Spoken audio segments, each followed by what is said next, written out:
我为敌我唱。哎呦我的妈！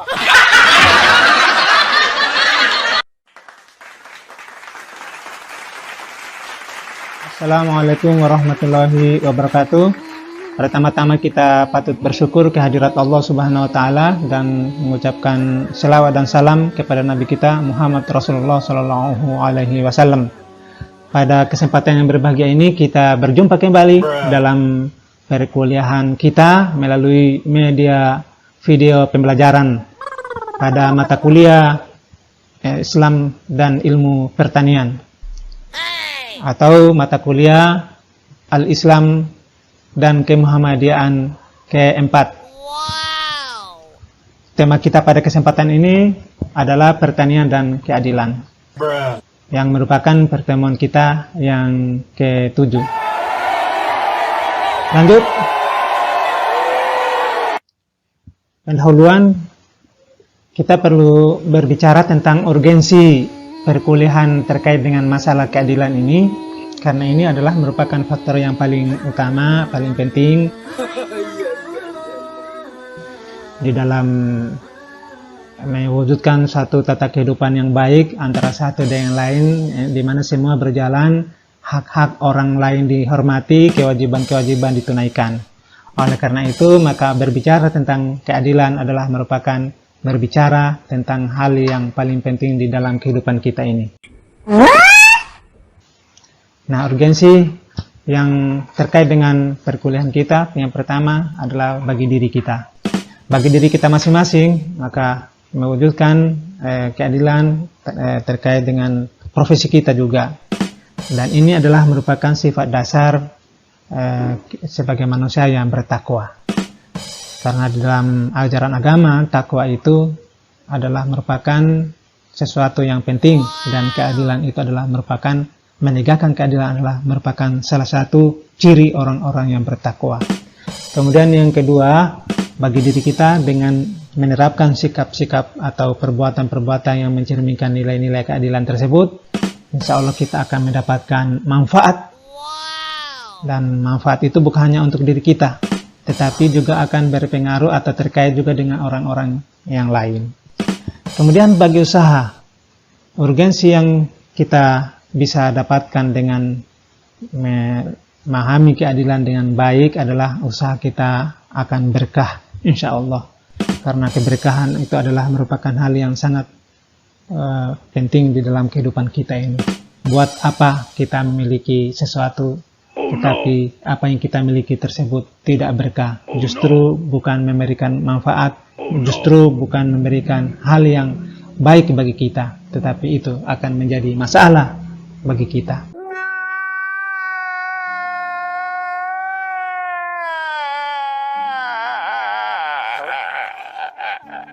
Kemudian apabila kita terapkan dengan baik, juga akan membuat usaha kita berpotensi untuk maju, karena kita terkait dengan orang lain, kita bergaul dengan orang lain. Kalau orang lain merasa kita berbuat baik dengan mereka, maka insya Allah apa yang kita lakukan itu akan memberikan manfaat dan berpotensi maju ke depannya nanti. Oh my God! Wow! Oleh karena itu, adil adalah perintah agama, sehingga kita perlu menunaikannya dengan baik. Kemudian yang berikutnya, apa itu adil? Adil adalah menempatkan sesuatu pada tempatnya dan memberikan hak kepada masing-masing yang memiliki hak. Jadi kalau umpamanya kita tahu bahwa itu adalah sesuatu yang harus kita tempatkan pada tempatnya, maka tidak boleh kita ganggu sesuai dengan atau menyalahi atau menyelisihi tempat yang seharusnya di mana dia berada. Nah, di dalam Al-Quran, beberapa ayat yang terkait dengan adil ini, yang pertama adalah surat An-Nahl ayat 90 dan surat Al-Maidah ayat 8.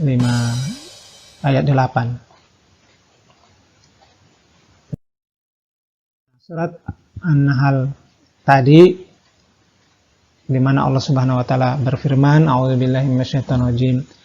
Innallaha ya'muru bil 'adli wal ihsani wa ita'i dzil qurba wa yanha 'anil fahsya'i fahsya'i wal munkari wal baghi ya'izukum la'allakum tadhakkarun. Artinya, sesungguhnya Allah menyuruh kamu berlaku adil dan berbuat kebajikan, memberikan kepada kaum kerabat, dan Allah melarang dari perbuatan keji, kemungkaran dan permusuhan. Dia memberi pengajaran kepadamu agar kamu dapat mengambil pelajaran. Jadi sesungguhnya di sini kita bisa lihat bahwa berlaku adil itu adalah merupakan suruhan atau perintah Allah Subhanahu wa taala. Jadi dia merupakan salah satu unsur di sini yang menjadi perintah Allah Subhanahu wa taala. Nah, kepada orang yang diperintahkan maka berlaku hukum wajib untuk melaksanakan.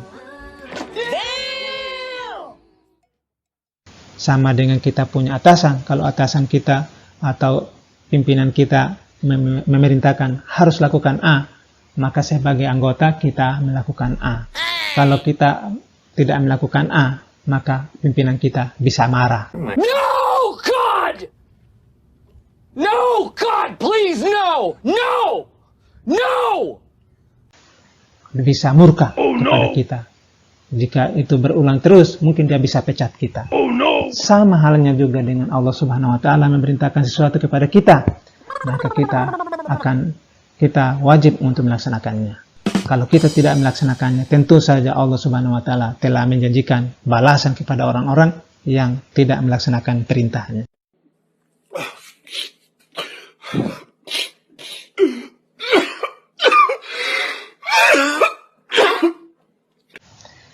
Berlaku adil dan berbuat kebajikan. Berbuat kebajikan adalah merupakan tradisi yang harusnya dimiliki oleh kita semua. Karena kebajikan, semua orang rindu dengan kebajikan, semua orang suka dengan kebaikan. Kebaikan-kebaikan itu insya Allah akan memberikan pengaruh yang baik kepada lingkungan kita. Memberi kepada kaum kerabat itu apabila menyangkut kewajiban kita yang harus kita berikan, misalnya nafkah atau dan seterusnya. Atau ketika mereka membutuhkan sesuatu, kita mampu memberikan, maka kita memberikan. Artinya di sini memberikan kepada kaum kerabat adalah merupakan hal yang perlu kita utamakan sebelum memberikan kepada yang lain-lain. Dan Allah melarang dari perbuatan keji, kemungkaran dan permusuhan. Perbuatan keji sesuatu yang tidak baik. Kemungkaran sesuatu yang dilarang. Permusuhan sesuatu yang dilarang. Dia memberikan pengajaran kepadamu agar kita mengambil pengajaran. Nah, ini adalah sesuatu pelajaran dalam kehidupan kita. Lanjut. Nah, tadi surat yang kedua, yaitu firman Allah dalam surat Al-Maidah ayat 8. A'udzubillahi minasyaitonirrajim. Ya ayyuhalladzina amanu kunu qawwamina lillahi syuhada'a bil qista. Wa la yajrimannakum syan'anu qaumin 'ala alla ta'dilu. Ya'diluhu aqrabu littaqwa wattaqullah innallaha khabirum bima ta'malun. Artinya, hai orang-orang yang beriman, hendaklah kamu menegakkan keadilan karena Allah Subhanahu wa taala, dan janganlah karena kebencianmu terhadap sesuatu kaum menyebabkan engkau tidak berlaku adil. Maka berlaku adillah. Adil itu lebih dekat kepada takwa, dan bertakwalah kepada Allah. Sesungguhnya Allah mengetahui apa yang kamu kerjakan. Nah, ini artinya kalau kita perhatikan ayat ini adalah sentuhan Allah Subhanahu wa taala melalui tantangan kepada kita sehingga kita mampu untuk berlaku adil. Karena Allah Subhanahu wa taala mengetahui semuanya apa yang kita kerjakan. Apakah yang kita kerjakan tersebut memberikan manfaat kepada kita maupun memberikan manfaat kepada orang lain. Dan perintah agama ini, perintah Islam ini, kita harus berlaku adil sekalipun dengan orang yang kita benci atau orang yang kita tidak suka. Nah, makanya ini memang ini adalah merupakan sesuatu yang berat, tapi kalau kita laksanakan dengan baik, maka insya Allah kita mampu berlaku adil. Apalagi kita terkait dengan profesi kita sebagai petani atau sebagai pebisnis yang bergerak di bidang pertanian atau sebagai pemilik perusahaan, sebagai manajer, sebagai penyuluh, sebagai guru, dan seterusnya. Maka kita perlu senantiasa melakukan perbuatan adil ini. Adil menyangkut seluruh aspek kehidupan. Jadi adil itu semua hal kita perlu adil. Yang pertama dari segi individu, kita tentu harus adil kepada diri kita masing-masing, kepada diri kita sendiri. Ketika kita misalnya ada waktu kerja, kemudian ada waktu istirahat, maka kalau adil itu waktu kerja kita kerja, waktu istirahat kita istirahat. Ada kebutuhan badan kita, maka badan kita harus kita perlakukan dengan sebaik-baiknya. Ada kebutuhan pemikiran kita, maka pemikiran kita harus kita mengajak dia untuk berpikir. Ada kebutuhan rohani kita, maka rohani kita harus kita penuhi kebutuhannya berupa kita melaksanakan ketundukan, zikir, memberikan ketenangan kepada rohani dan seterusnya. Kemudian ada organisasi. Kita juga di dalam organisasi, tentu berorganisasi adalah kumpulan dari orang-orang atau individu-individu. Maka di sana kita akan berinteraksi antara satu dengan yang lain. Maka banyak hal yang bisa saja menyebabkan antara satu dengan yang lain berjalan sejalan, kadang-kadang juga tidak seiring sejalan. Maka di situ perlu ada langkah-langkah untuk senantiasa menjaga nilai-nilai yang adil antara sesama, antara satu dengan yang lain. Kemudian dalam aspek beragama, kita juga harus menjalankan ini. Beragama terkait dengan Allah Subhanahu wa Ta'ala, maka kita harus melaksanakan kewajiban-kewajiban kita sebelum kita menuntut hak-hak kita di dalam beragama. Maka kita harus adil dulu kepada Allah Subhanahu wa Ta'ala. Artinya apa yang menjadi tugas kita, kita laksanakan. Karena kita adalah manusia yang beragama, apa yang menjadi kewajiban? Kita meningkatkan iman dan takwa. Ketika kita ibadah, kita laksanakan ibadah, dan seterusnya. Ketika kita ke kantor, maka kita ke kantor melaksanakan tugas dengan amanah, dengan sebaik-baiknya, dengan jujur. Begitu juga terkait profesi kita. Kalau kita profesinya adalah petani, orang yang bergerak di bidang pertanian, maka kita harus berlaku adil juga. Berbangsa dan bernegara, nah, itu juga perlu keadilan. Kita bertindak adil, tidak boleh kita mengurangi hak-hak orang lain. Karena kalau suatu bangsa di mana terjadi kezaliman di antara sesama mereka, maka bangsa tersebut bisa terancam akan bubar dan seterusnya. Jancuk! Tentu kita tidak mau hal-hal seperti itu. Keadilan merupakan tujuan dan pengutusan dari Rasul-Rasul. Mereka membawa keadilan itu karena itu adalah tujuan syariat, dan hukum yang diturunkan kepada mereka adalah keadilan itu sendiri. Allah Subhanahu wa Ta'ala berfirman, laqad arsalna rusulana bil bayyinati wa anzalna ma'ahum kitaba wal mizana liyaquma an-nasu bil qist wa anzalna al-hadida fihi ba'sun syadidu wa manafi'u lin-nasi wa ya'lamu Allahu man yansuruhu wa rasulahu bil ghaib innallaha qawiyyun aziz. Sesungguhnya kami telah mengutus rasul-rasul kami dengan membawa bukti-bukti yang nyata, dan telah kami turunkan bersama mereka Alkitab dan neraca keadilan supaya manusia dapat melaksanakan keadilan. Dan kami ciptakan besi yang padanya terdapat kekuatan yang hebat dan berbagai manfaat bagi manusia supaya mereka mempergunakan besi itu, dan supaya Allah mengetahui siapa yang menolong agamanya dan rasul-rasulnya. Padahal Allah tidak dilihatnya. Sesungguhnya Allah Maha Kuat lagi Maha Perkasa.